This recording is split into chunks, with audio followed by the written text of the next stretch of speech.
Selamat pagi, salam Franciscus, Pace Bene, saya Chelsea Katlene dari kelas 10 MIPA 1.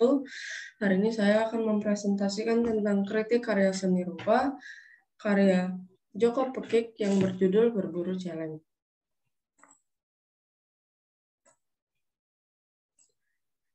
Perkenalan, Joko Pekik merupakan maestro pelukis Indonesia yang dikenal terutama dari lukisan monumental Berburu Celeng. Pada tahun 1998 hingga disebut sebagai pelukis 1 miliar. Ia juga merupakan salah satu sosok yang memegang teguh terhadap idealisme yang ditekuninya itu, bahkan hingga masa tuanya.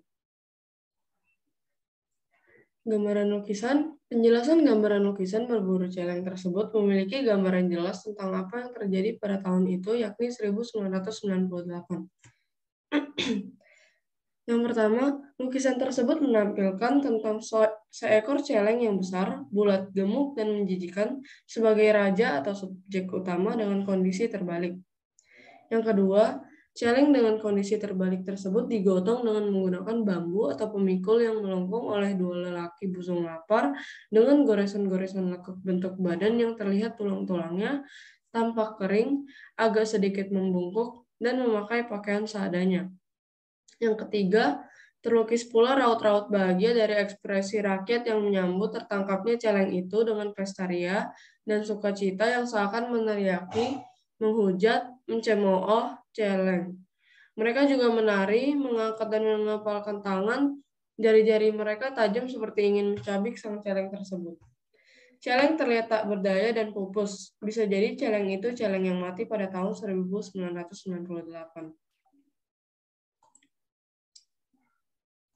Latar dari kejadian penangkapan celeng pada lukisan tersebut ini terlihat seperti di dalam stadion atau aula yang besar outdoor dengan memakai warna hitam, putih, dan abu-abu.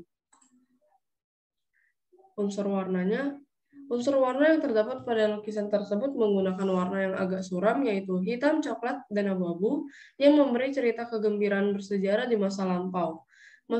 Warna hitam pada celeng, warna coklat hitam pada dua laki busung lapar, warna hitam, putih, merah, coklat, biru pada kerumunan rakyat yang bahagia, dan warna-warna pada kerumunan rakyat dominan coklat pada kepala-kepala rakyat di belakangnya, sehingga fokusnya tertuju pada arak-arakan celeng di depannya. Sejarah. Dalam karya tersebut, Joko Pekik ingin menampilkan tumbangnya kekuasaan sang Raja Celeng. Seniman pada masa Orde Baru ini mengungkapkan ekspresinya dengan metode simbol. Bisa jadi sebagai bahan pertimbangan untuk mengungkapkan kesesalan dan umpatan atas apa yang terjadi dengan dirinya.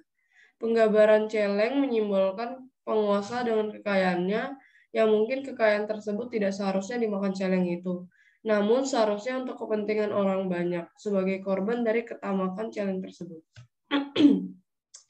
Celeng sebagai objek dalam lukisan merupakan perumpamaan yang tepat oleh Joko Pekik terhadap penguasa Orde Baru.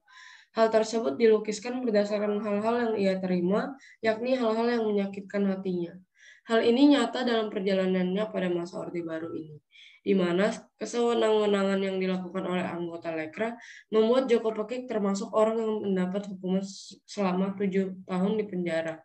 Setelah keluar dari penjara pun juga tidak mudah bagi Joko Pekik untuk tinggal nyaman. Hal ini karena pandangan negatif yang ia terima dimanapun yang ia berada. Terjadilah penolakan demi penolakan pada karya Joko Pekik oleh pengelola tempat pameran akibat pandangan negatif yang dihembuskan oleh pihak Orde Baru. Hal tersebut membuat pendaman luapan emosi yang ada pada Joko Pekik mulai muncul pada tahun 1990-an atas ketertindasan yang dialaminya. Sehingga mulailah ia melukis celeng pada tahun 1996.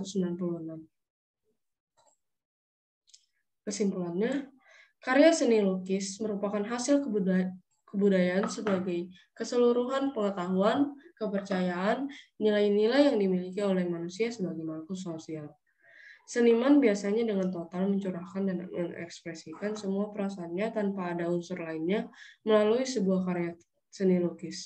Tentunya, setiap pelukis memiliki teknik masing-masing dalam hal ini. Penilaian lukisan karya Joko Pekik ini tidak hanya pada hal yang terlihat saja, namun mempunyai makna yang mendalam sedalam isi yang tersirat di dalam karyanya tersebut. Prosesnya juga tidak semudah membalikkan telapak tangan, karena pada berkarya seni ini, Joko Pekik mengemas segala pengalaman hidupnya dan apa yang ia rasakan saat itu tahap demi tahap, bertahun-tahun, dan pada akhirnya muncullah tokoh Celeng pada tahun 1998. Demikian hasil presentasi dari saya. Mohon maaf bila ada kesalahan kata atau kesalahan lainnya. Terima kasih, selamat pagi, salam Franciscus Pacebeni.